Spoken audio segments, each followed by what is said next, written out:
Fala, torcedor tricolor, tudo bem? Vamos falar sobre Rodrigo Eli e PP. Podem ser novidades para o confronto contra o Atlético Mineiro.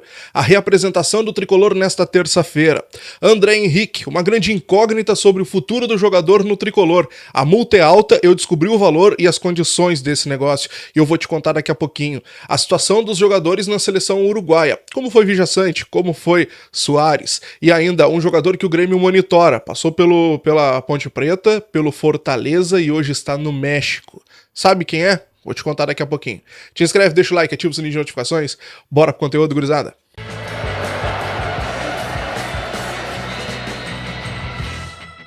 Gente, vamos lá. Ontem foi dia de reapresentação lá no CT Luiz Carvalho. O Grêmio se reapresentou durante a tarde, teve alguns problemas por conta da cheia do Rio Guaíba.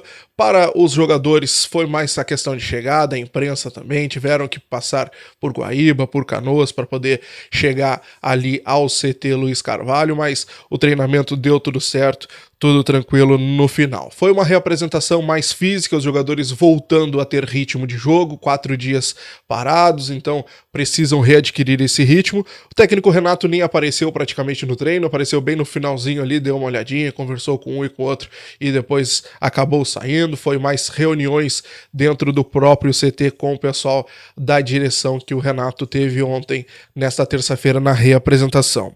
Duas notícias eu tenho para vocês. PP e Rodrigo Eli, que passaram toda a data FIFA aí, no caso, fazendo a sua recuperação física, tentando se ficar à disposição do técnico Renato para esse jogo contra o Atlético, ontem não apareceram em campo.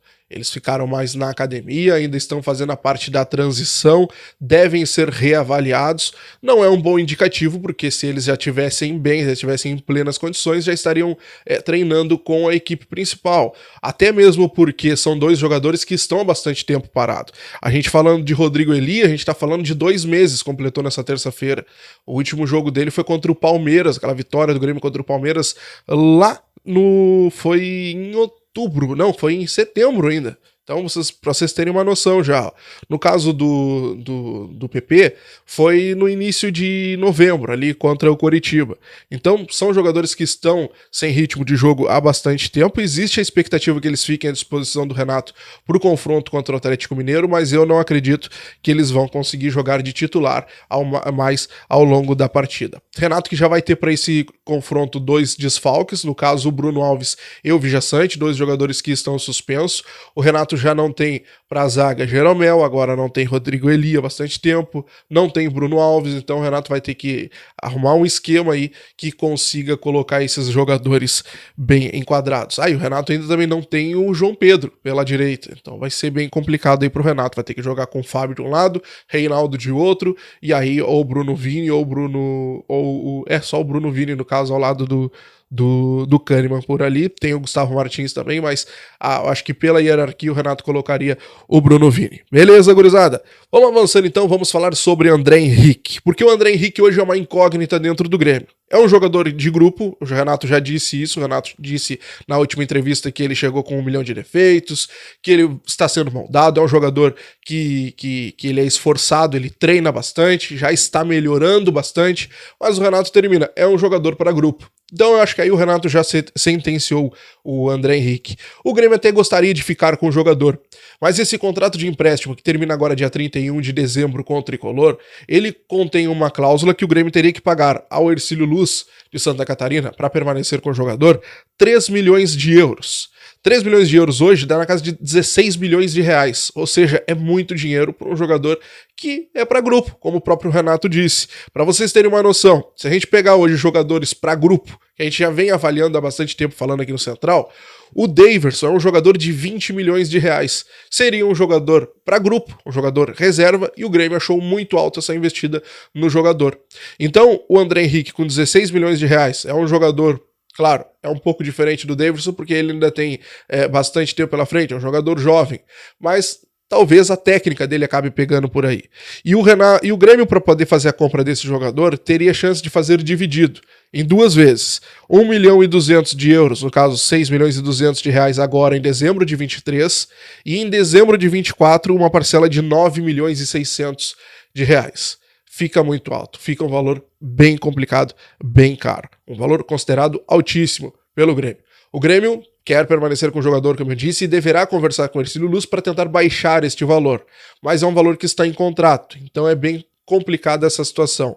Outro complicador para essa negociação do Grêmio com o Hercílio Luz é as sondagens que o próprio André Henrique vem sofrendo de clubes da MLS, vem sofrendo de clubes dos Estados Unidos. Então, dependendo das propostas que chegarem de lá, pode ser que o Grêmio acabe não conseguindo a compra deste jogador por um valor mais baixo. Então, o staff do André não foi procurado, como eu estou dizendo para vocês aqui. Ele tem 22 jogos pelo Grêmio, e fez 3 gols. Foi um jogador importante, inclusive, naquela vitória contra o Flamengo. As palavras do Renato, exatas, são: chegou com 1 milhão de defeitos, estou lapidando, ele gosta de treinar, melhorou bastante, mas é um jogador para grupo. Então, vamos ver o que vai acontecer essa preferência do Grêmio. A tendência é que o Grêmio não exerça todo esse valor, tente essa negociação, o que é bem complicado de acontecer. Beleza? Vamos falar sobre os selecionáveis então, porque Soares ontem atuou no segundo tempo, durante a vitória do Uruguai por 3-0 contra a Bolívia, entrou aos 28 minutos do segundo tempo, no lugar do Darwin Núñez, inclusive fez 2 gols, o Darwin foi um dos maestros da vitória do Uruguai. Soares chutou 7 vezes a gol, acertou 5, inclusive no finalzinho ele acabou acertando uma bola no travessão, quase marcou, quase deixou dele. O Carbajo ele ficou no banco, acabou entrando ali faltando 8 minutos para o fim do jogo e não fez tantas diferenças assim nesta partida. Pra gente encerrar, gurizada, Moisés, ex-Ponte Preta, ex-Fortaleza, está no radar do Grêmio. Na verdade, ele foi colocado no radar do Grêmio, e eu explico pra vocês. O Moisés hoje ele está no Cruz Azul do México, e por lá ele não conseguiu se adaptar. O clube está passando por alguns problemas, está passando por algumas reformulações. O Grêmio já teve interesse neste jogador há um tempo atrás, quando ele ainda era da Ponte Preta. Na época o Grêmio queria ele para jogar na Série B.